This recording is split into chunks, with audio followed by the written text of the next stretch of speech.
Aujourd'hui, on va parler de comment une cliente elle a essayé de me voler 1000 euros. En vrai, ça a pas l'air comme ça, mais on va parler d'un sujet très sérieux. Cette année, j'ai une cliente qui a essayé de me voler plus de 600 euros. On s'était mis d'accord sur une mission, je lui ai fait signer un devis, et à la fin, elle a essayé de faire la morte pour ne pas payer. Et en fait, j'en avais déjà fait un TikTok pour en parler, donc c'est un sujet qui va toucher principalement les freelances et les indépendants. Et j'ai pas vu énormément de personnes en parler. J'ai vu beaucoup de gens s'en plaindre, mais j'ai pas vu beaucoup de personnes qui expliquaient qu'est-ce qu'il fallait faire quand ça nous arrivait. Et donc maintenant que l'histoire a un petit peu avancé pour ma part, je vais pouvoir vous partager mon expérience et vous expliquer ce que j'ai fait une fois que j'ai compris que la cliente ne voulait plus payer. Déjà, la chose la plus importante, c'est le contrat. Comme on a signé un devis, ça veut dire qu'elle s'est engagée à payer pour cette prestation. Sans signature, ça aurait été forcément une autre histoire. Ensuite, moi, juridiquement, je suis pas vraiment un expert, donc j'ai d'abord recherché sur internet pour voir qu'est-ce qu'on pouvait faire quand ça nous arrivait. Parce que je me suis dit, bon bah voilà, je vais pas engager un avocat ou l'attaquer en justice ou ce genre de choses. Et j'ai compris qu'il y avait des sociétés qui s'occupaient de ça. C'est ce qu'on appelle des sociétés de recouvrement. Donc il faut leur fournir les documents qui ont été signés, donc le devis et la facture que j'ai générée, et eux, ils s'occupent de tout le reste. Donc bien sûr, c'est un service qui peut être payant, donc c'est soit un tarif qui est fixé au départ, soit c'est un pourcentage sur la somme récupérée. Parce que leur première tentative, c'est de récupérer la somme à l'amiable. Donc en envoyant des mails,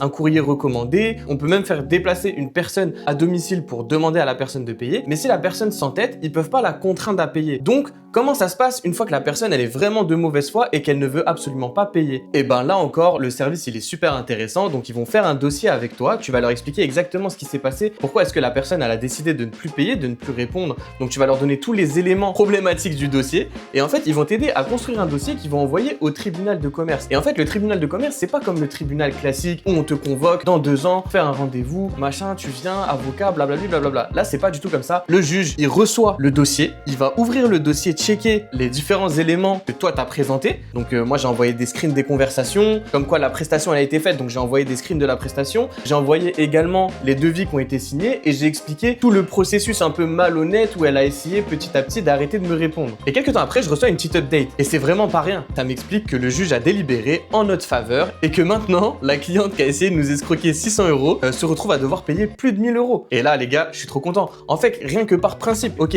je crache pas sur l'argent, etc. C'était quand même une mission et tout, mais c'est pas la mission la plus importante de ma vie. Donc j'étais pas hyper attaché globalement à l'argent. Mais c'est juste une question de principe. La personne, elle a essayé de me la mettre à l'envers parce qu'elle s'est dit, ah tiens, il est jeune, il sait pas trop comment ça marche, il est indépendant ou alors ils sont pas beaucoup dans leur petite société pourrie là. Donc elle s'est dit en fait, elle va me la mettre à l'envers et moi je vais rien pouvoir faire derrière. Comme la plupart des gens sont pas vraiment renseignés sur ces sujets, c'est difficile. Mais ça c'est sans compter l'existence de ChatGPT qui m'a donné la plupart des informations pour que je puisse gérer correctement cette situation. Donc franchement, moi j'aurais bien aimé voir la tête de la cliente quand elle a vu que maintenant elle doit payer 1000 euros et normalement c'est un huissier qui va se déplacer directement. Donc en fait c'est plus vraiment moi qui gère, je pense que ça doit être l'État ou je sais pas qui exactement s'occupe de ça. Mais en gros ils vont aller chercher l'argent qu'elle me doit tout simplement. Donc moi j'ai déjà payé la société de recouvrement mais ils vont juste me rembourser les frais parce que c'est elle qui du coup va payer les frais de la société de recouvrement. Du coup c'est bête, comme quoi des fois faut juste s'arranger à l'amiable, elle aurait pu payer directement et on n'en serait pas arrivé là. Comme quoi en vrai dans la vie je suis pas sûr qu'être malhonnête ça paye.